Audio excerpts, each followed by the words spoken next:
With the great reckoning happening in America about male behavior and men in general, it leads to a question: what is male mental health, and what can we as a profession of mental health clinicians do to promote better male mental health? I'm Dr. Drew Ramsey, reporting for Medscape Psychiatry. I'm an assistant clinical professor of psychiatry at Columbia University.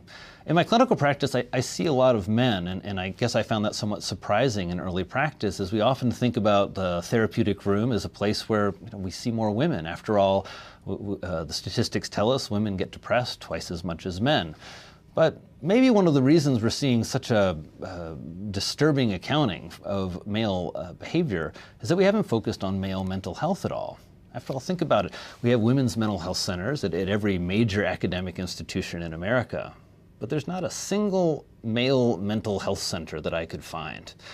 And this is very concerning when you look at the ways that men dominate some mental health statistics.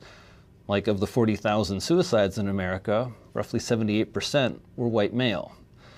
So maybe part of the reason, and part of our solution for what's happening with men in America is our lack of a focus on their unique mental health challenges. So often we think about development as something that just happens in adolescence, but my own experience as a man and my experience of my patients tells me quite otherwise, as I'm sure you see with your patients. The challenges in the 20s of finding your identity, and the 30s and 40s of managing a profession, and for many of us, fatherhood, the 50s and 60s as we face our own parents' aging and demise and look back on our record of what we've done with our lives. These are all challenges that really deserve our attention and a conversation for men to better understand themselves. As I thought about what constitutes male mental health, my concern also was, how can men assess their mental health, and how can we help them access care? And to do this, I created a little scale looking at several aspects of what interferes with male mental health. For example, substance abuse. The lifetime prevalence of a substance use disorder in men is quite high, I think about 40%. Thinking about things that often go untreated, like depression in men, often because it presents a little differently.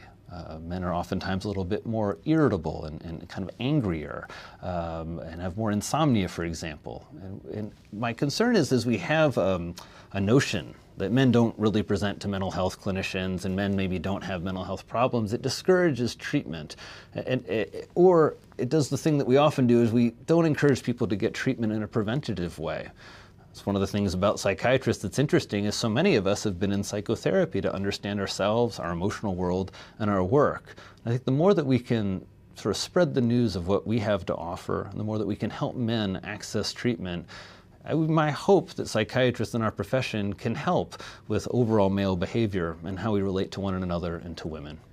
I'm Dr. Drew Ramsey. Please check out this issue of Men's Health, where I go into some detail about how men can rate themselves or think about their mental health. And I'm really curious in the comments below to hear how you consider male mental health in your practice, what unique aspects there are to it, and most importantly, what you feel we can do to help men understand themselves and their behavior.